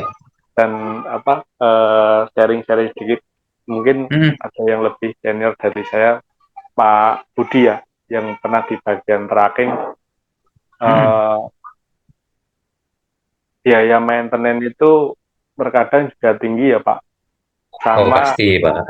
pendapatan untuk armada sendiri itu sekarang sangat sangat sulit Pak. Hmm. Saya contohkan ke kelas CDD dari Yogyakarta itu PP untuk owner tuh hanya sekitar dapat setoran tuh 1.200.000, 1.300.000 lah. Kalau untuk maintenance sendiri kan itu sangat memakan biaya yang sangat tinggi. Jadi kadang owner memilih jalan dulu, nanti cari uang dulu itu Pak. Ya, jadi kadang kemarin saya lihat di grup itu kan membahas biaya logistik, kadang regulasi antara pemerintah, owner sama pabrikan kan beda-beda. Pabrik mintanya murah, logistik Iya, mintanya tinggi. Jadi bingung Pak. Iya. Mau menertibkan odol tuh mulai dari mana kan? Ada yang mungkin muatannya dia kenanya di kubikasi besar tapi secara tonase enteng. Ada yang muatannya berat tapi kubikasinya kecil itu Pak yang kita di situ untuk mengejas regulasinya. Itu pendapat saya Pak. Oke. Ya pasti sih Pak David, kalau perusahaan sih pasti mintanya yang murah ya. Iya. Eh, agar ini biaya logistik untuk pengirimannya nggak terlalu tinggi, ya kan? Maintenance mahal, iya mahal banget, apalagi perusahaan perorangan ya. Sekelas si Didi aja tadi hanya 1,2, padahal ban aja harganya udah 1 jutaan gitu loh. Satu, kalau dia minta ganti ban, jadi sekali jalan aja habis itu, nggak ada untung ya. Belum lagi untuk apa pergantian part-part yang lain. Pak Budi, silakan Pak Budi. Iya Pak, betul Pak. Jadi itu yang jadi dilema Pak. Jadi saya pas di tracking pun mengalami hal yang sama Pak. Di sisi Hmm. operasional saya harus betul-betul hitung ya dari biaya BBM, pendapatan supir, perawatan. Nah dari sisi marketing kita juga harus bisa menjaring konsumen-konsumen baru. Jadi akhirnya Hmm. ya mau tidak mau itu yang jadi dilema ya, kita akalin ban yang harusnya ori kadang vulkanisir, Iya. regulasi apa namanya kaitannya dengan muatan.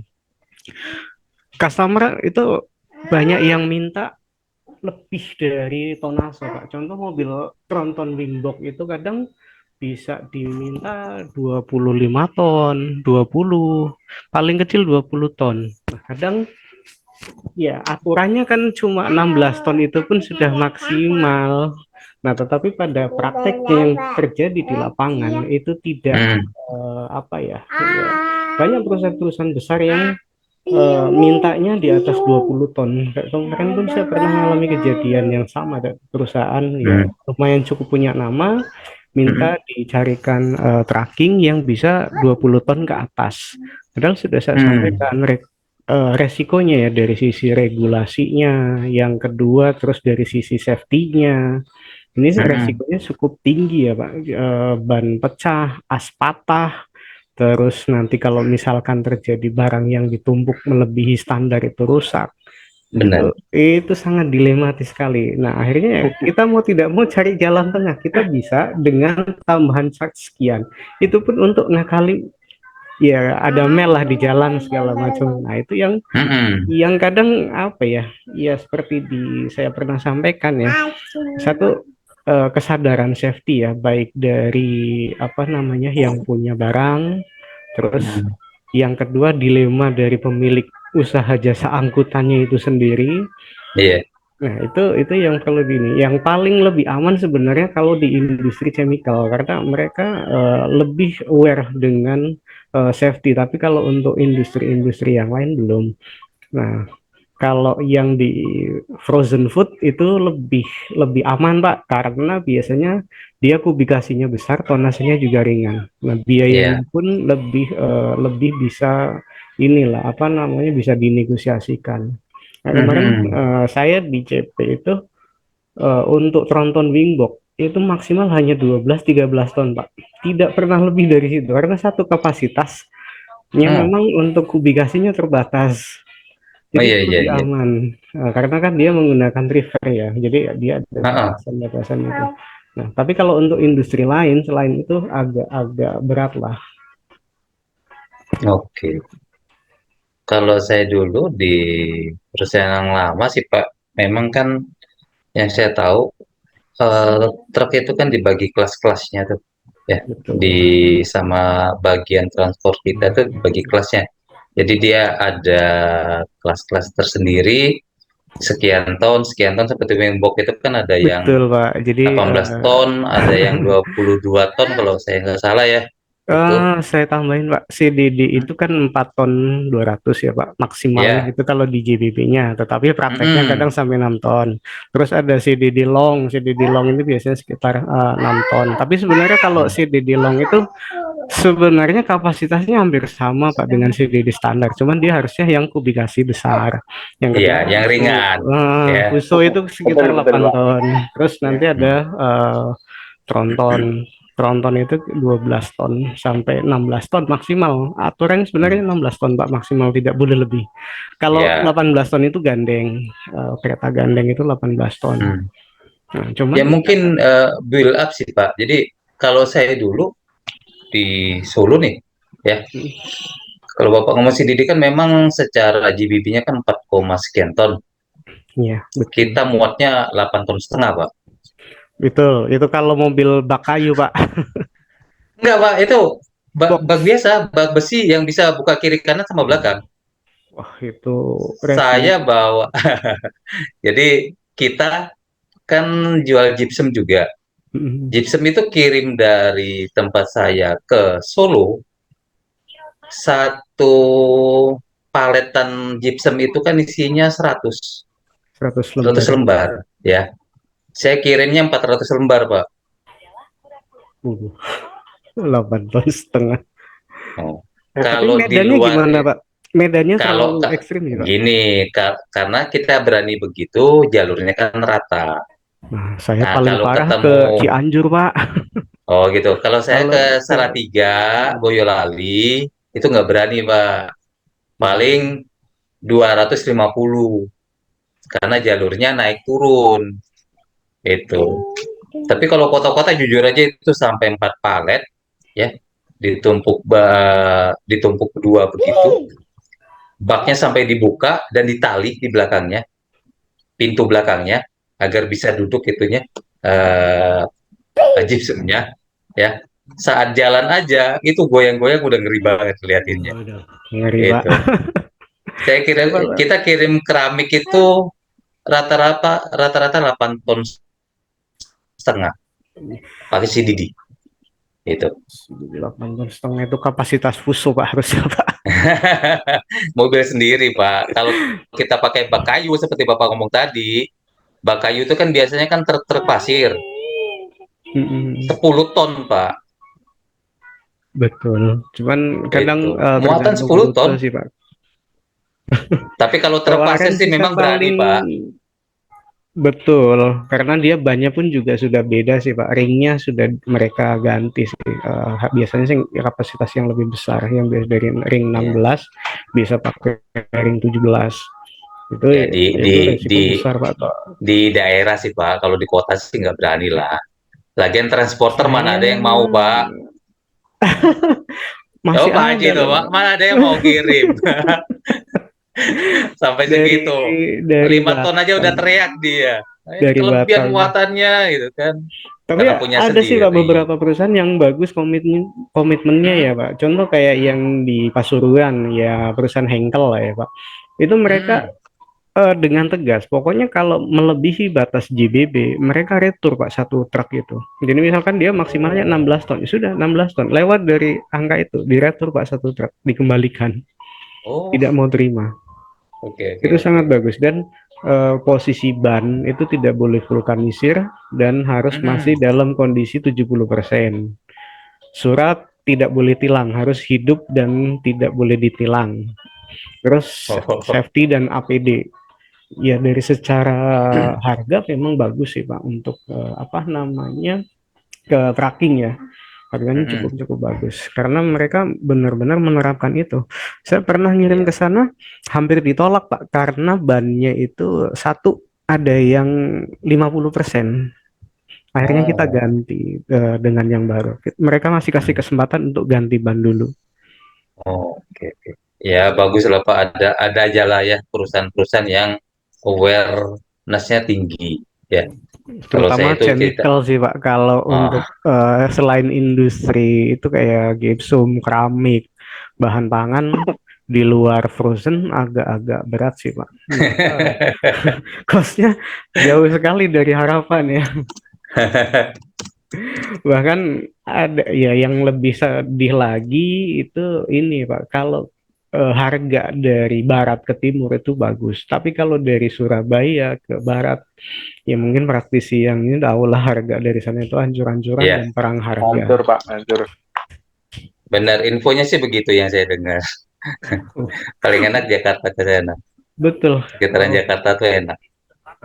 Betul, Pak. Tapi kalau balik kan nangis, Pak. Kadang ya intinya mereka dapat istilahnya sangu balik atau tiket balik udah seneng, Pak.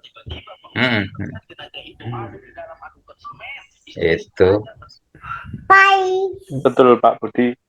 Pengalaman itu yang dari Surabaya itu kalau muat pakan ternak TDD itu dimuatin 10 ton Pak, itu dikasih ongkos cuma 1,5, 1,6 itu udah bagus Pak. Waduh, 10 ton. Iya Pak, beneran Pak. Itu Buat dekat CDD rumah saya 10 Pak. ton. Beneran Pak. Ya saya ngalamin sendiri karena teman-teman saya kan banyak ada yang driver, terus dekat rumah ini ada depo pakan itu. Tanya ini berapa ton Mas? Ya saya lihat DO-nya 10 ton Pak. Buset, sampai itu Ngeri. atas itu Pak. Betul Pak, karena ya kayak gimana ya, banyaknya kalau yang dari Jatim itu kan banyak yang tracking kecil ya, rumahan yang punya 1-2 truk, dan mereka Iya. berani banting harga karena mengharap nanti dari Jakarta itu dapat dagingnya lah Pak, kalau dari sana mungkin tulangnya lah. Iya. Itu yang makin memperparah itu. Jadi ya banyak sih ya, termasuk member Jatai juga banyak yang cerita ke saya di penugasan di Jatim, wah untuk cari muatan kok susah banget, kalah dengan tracking lokal karena ya memang apa ya namanya, dari sisi pos itu sudah nggak sehat Pak untuk muatan balikannya. Dan urusan itu benar loh, yang saya pakai yang ini aja mau kok, kenapa yang ini harus sekian? Ini juga jadi dilema tersendiri untuk pelaku logistik ya. Itu juga mungkin jadi yang harus apa namanya, adanya perubahan ini standarisasi harga, karena dari tengah sama dari timur itu yang cukup murah sekali. Kalau dari Sumatera masih mending Pak, Sumatera itu masih mending harganya. Tapi kalau yang dari Jateng, dari Jatim, wah itu sedih Pak. Solo pun parah juga. Kemarin saya 8 juta itu PP Pak, tronton wingbox 8 juta PP. Itu udah pengeluarannya udah berapa Pak itu Pak? Nah itu makanya ya benar-benar harus bisa berhitung untuk saving cost-nya itu nanti dari mana, terus harapan di sananya itu muatannya nanti dari mana, itu juga harus sudah ada strateginya sih Pak kalau mau main di tracking. Yang penting safety-nya tetap diperhatiin ya Pak ya, terutama inilah maintenance rep yang gitu-gitu ya, karena kan biasanya kan itu yang vital-vital tuh ya, mudah-mudahan Ya, bisa selalu lancar sih makanya teman-teman yang main tracking. betul Pak, driver ini ujung tombak sekali Pak, makanya saya sering sampaikan driver itu rekrutmennya harusnya benar-benar melebihi posisi yang lain seharusnya. Contoh misalkan di kereta api untuk jadi masinis mereka seleksinya ketat, terus di kapal untuk jadi nahkoda seleksinya ketat, terus pilot seleksinya ketat. Tapi begitu kita bicara ke driver, yang penting bisa baca tulis, yang penting punya SIM. Kadang belajarnya pun juga asal-asalan diberikan, apalagi kalau driver yang usianya sudah 40 ke atas. Ini aduh cukup sulit sekali Pak. Kadang kita istilahnya itu ngajak ribut lah kalau kita bicara dengan mereka kalau kita tidak hati-hati. Nah, itu juga jadi salah satu dilema Pak, karena saya dulu hampir 12 tahun Pak ngurusin tracking ya Pak, dari mulai sumber yang gampang, yang susah, sampai yang pilih-pilih muatan, sampai kadang untuk dapat muatan saja Pak saya kasih 50.000 dah, 100.000, yang penting saya kasih rute bagus. Ada yang model seperti itu. Oke. Oke Pak Haji. Siap. Terima kasih Pak Budi. Iya, ini waktunya sudah lewat dari 9.30 ya. Sudah banyak yang live juga karena udah malam ya. Nah, tapi nggak terasa ya. Kalau Pak Yudi yang bawain acara kita tuh ya, kita tuh nggak berasa loh. Tahu-tahu waktunya udah larut aja. Ya. Bener nggak sih? Kalau saya sih ngerasanya gitu. Ya, oke. Jadi memang safety ini tidak akan ada habisnya sih kalau kita ngomongin ya. Cuman beberapa hal yang saya tangkap dari pembicaraan kita malam ini, mungkin nomor satu yang paling penting adalah safety itu top down ya. Pak Tama, Mas Agus, siapa lagi tadi ya, kita semua setuju bahwa safety itu top down. Nah, Maka sangat penting untuk kita, kalau kita menjadi leader yang bisa mengambil keputusan, yuk di tangan kita tanggung jawab itu. Membuat itu top down itu tanggung jawab kita. Ya kan? Sebisa mungkin di dalam wewenang kita, itulah yang kita pastikan bahwa safety-nya itu sudah benar, ya, seperti tadi Pak Tama, ya, 6 bulan, ya, benerin safety, karena punya wewenang, ya. Kalau sudah punya wewenang itu, jalankan, ya, itu amanah, ya. Jadi pekerjaan kita ini bukan hanya amanah dalam menjalankan pekerjaan dan memberikan performance yang bagus, tapi juga memastikan tim kita aman datang dari rumah itu utuh, pulang dengan selamat. Ya, saya selalu bilang ke tim saya, tidak ada yang lebih penting daripada keselamatan jiwa kalian, kesehatan, dan bukan hanya jiwa, ya. Jadi tidak ada kecelakaan, datang utuh, pulang selamat. Ya, itu sih, ya. Kalau teori dan bagaimana membuat kita termotivasi dengan safety, terus di safety itu ada teori apa saja, ya itu banyak. Ya, mungkin juga ini kita juga berpikir, ya, mungkin kita juga mau bikin mungkin webinar topik safety, ya, tapi lebih mengerucut nanti. Ya, kalau nggak bisa, ya, mungkin dibahas 3 hari nggak habis gitu loh, ya kan? Karena safety ini memang luas banget, ya. Oke, thank you teman-teman semua. Mungkin Pak Tama mungkin ada yang mau disampaikan? Dikit aja. Tadi ada 2 hal ya. Yang pertama, ya tadi kan bilang kalau mau investasi sesuatu, pikirin dulu mengenai safety-nya, gitu. Tadi, kalau kita mau investasi mobil atau truk, karena kita mungkin dapat order, gitu, mungkin fully dedicated untuk tujuan tertentu, kita pikirin dulu bahwa di situ juga dimasukkan nilai-nilai safety-nya juga, apa tuh maintenance, kemudian pergantian ban, kir, apapun itu semuanya masukin semua, sampai kita bisa menilai bahwa apakah kita mau beli unit baru atau cukup kita sewa saja, gitu. Karena orang-orang tadi Pak Budi juga bilang, ya ini harus ada strategik, gitu ya, strategik bisnisnya seperti apa? Iya, gitu. Unsur strategik bisnisnya adalah masukkan unsur safety-nya di situ. Apa itu? Ya tadi semuanya, gitu. Itu yang pertama. Terus kemudian yang kedua, ya teman-teman ya, sama kami ke Pak Aceh. Kalau di tim saya selalu saya utamakan yang pertama adalah kesehatan dan keselamatan kerja. Yang kedua keluarga, baru ketiga itu pekerjaan. Gitu. Jadi kalau memang benar ada tim kita yang memang sakit, apapun itu, izin gitu kan, ya silakan, utamakan kesehatan, keselamatan, nomor pertama, kedua adalah keluarga, ketiga adalah pekerjaan. Begitu. Itu dari saya sih cukup closing saya dan Pak Aceh. Kita sudahi dulu ya Pak Aceh ya, berarti ya. Ya. Oke. Semuanya terima kasih atas kehadiran teman-teman semua di sini. Pak Budi, Pak Perkasa, Mas Tion, dan teman-teman yang selalu ikutin WIC. Walaupun hari ini tadi ada MotoGP ya, jam 5 tadi ya. Ya Pak. Ada 38. Terima kasih semuanya. Kita sudah hari ini. Terima kasih. Wassalamualaikum warahmatullahi wabarakatuh. Pak Yudi, thank you very much. Waalaikumsalam. Sampai ketemu minggu depan. Terima kasih.